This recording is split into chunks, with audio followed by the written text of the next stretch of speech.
پاکستانیوں کو پتہ نہیں کیا ہو گیا ہے کہ یہ ناشتے نہیں کرتے.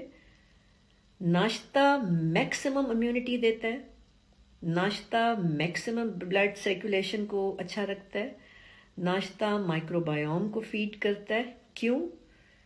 کیونکہ آپ کی باڈی جو ہے وہ ایک ردم فالو کرتی ہے. میرے پاس آنے والے سارے پیشنٹس ان ٹرمینالوجی سے بڑی اچھی طرح واقف ہیں کہ آپ کی باڈی کو اللہ نے بنا کے جب بھیجا اس دنیا میں تو اس کے نظام کو سورج نکلنے اور سورج ڈوبنے کے ساتھ کنیکٹ کر دیا.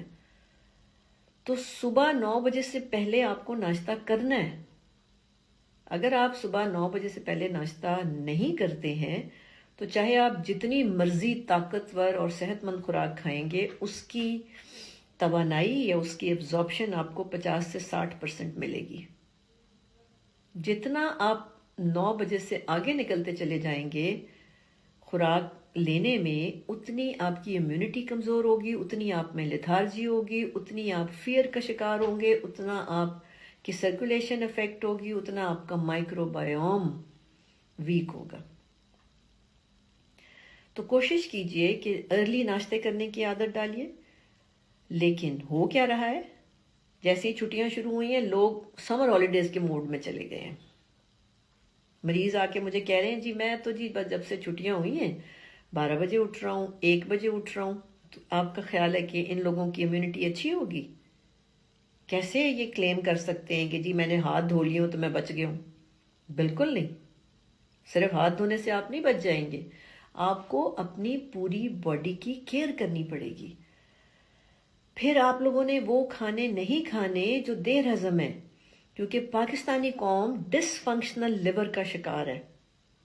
جو ریڈیولوجسٹ ہیں، جو الٹرا ساؤنڈ کرتے ہیں، وہ یہ بتاتے ہیں کہ تقریباً 85 to 90% جو پاکستانیز ہیں ان کے جگر فیٹی ہیں، فیٹی لیور ہے. تو فیٹی لیور جو ہوتا ہے وہ ڈس فنکشنل لیور ہوتا ہے، یعنی وہ بیمار لیور نہیں ہے لیکن وہ ڈس فنکشنل لیور ہے. تو آپ یہ پراٹھے کھانا چھوڑ دیں. Paratha is very unhealthy food generally, اور جب ایک ڈیزیز پھیلی ہو تو ویسی بہت بری ہے، بہت ہی برا ہے. پراٹھا بھول جائیں. اور ایک اور نیا نشہ مجھے جو پاکستانیوں کا ڈسکور ہوا ہے وہ دودھ پتی کا ہے. یعنی ہم لوگوں کو چائے بنانا سکھانی پڑ رہی ہے پاکستانیز کو. نہیں آپ نے پینی وہ چائے جس میں دودھ پتی کے ساتھ پکتا ہے. جب دودھ پتی کے ساتھ پکتا ہے تو کوئی ایسا کمپلیکس بنتا ہے جو آپ کی باڈی کو بیمار کرتا ہے، آپ کی سرکولیشن افیکٹ کرتا ہے، آپ کے لمفیٹکس کو افیکٹ کرتا ہے. تو آپ نے چائے جیسے شروع میں بنائی جاتی تھی، وہ جو ٹی پاٹس اور شوگر پاٹ اور ملک پاٹ کا کانسیپٹ تھا آپ ہمارے پیرنٹس کے زمانے میں، اسی طرح چائے پئیں، سیپریٹ چائے پئیں، تھوڑی سی دودھ ڈال کے چائے پئیں. اور ناشتوں میں چپاتی کھائیں، چپاتی کھائیں، سالن کھائیں، اور جو آپ نے کھانا ہے دہی کھائیں، جو آپ کو سمجھ آتا ہے. لیکن ناشتہ پیٹ بھر کے کریں، 9 بجے سے پہلے کریں، اور چائے کو ناشتے سے پہلے پئیں.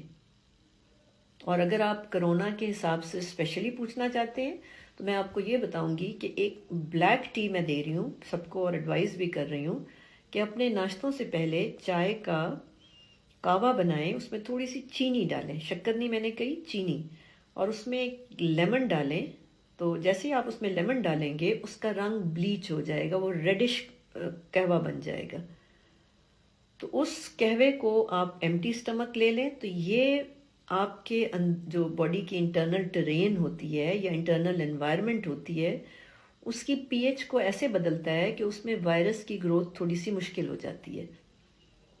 تو بلیک ٹی ود لیمن سب سے آسان ترین، سستی ترین چیز ہے جو آپ دن میں 3-4 دفعہ پی سکتے ہیں، بٹ آلویز بیفور میلز، کھانوں سے پہلے. کھانوں کے بعد اگر آپ چاہتے ہیں تو تھوڑی تھوڑی سی گرین ٹی پئیں بس. اس کے علاوہ ناشتے میں آپ کی کوئی خاص احتیاط نہیں ہے. جو آپ کھانا چاہتے ہیں، روٹی کے ساتھ دہی کھانا چاہتے ہیں دہی کھا لیں، انڈا کھانا چاہتے ہیں انڈا کھا لیں، سالن لیں، چنے کھائیں، دال کھائیں، چٹنی لینی ہے چٹنی لے لیں، پیاز کھانے ہیں پیاز کھا لیں، اچار کھانا ہے اچار کھا لیں. پراٹھا نہیں کھانا صرف. سو میجرلی پراٹھا جو ہے، سیریلز نہیں کھانے. بڑا متھ ہے کہ جی سیریلز بڑے ہیلدی ہوتے ہیں.